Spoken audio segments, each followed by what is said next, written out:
В Москве продолжает работать 29-я международная выставка «Продэкспо-22». Крупнейший международный форум производителей продуктов питания и напитков в России и Восточной Европе. Именно к форуму некоторые предприятия специально готовят запуск новых торговых марок, брендов. Новинки занимают 14% всей выставки.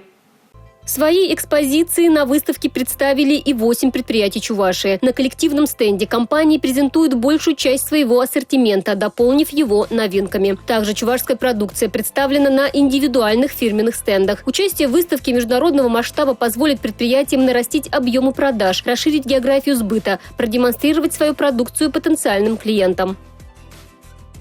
Очень важно и нужно, если мы говорим про экспорт продукции АПК, а только предприятиями Чувашской Республики в прошлом году экспортирована продукция в 41 страну мира. Это как раз та самая выставка, где заключаются такие контракты. Интерес к нашей продукции очень огромный.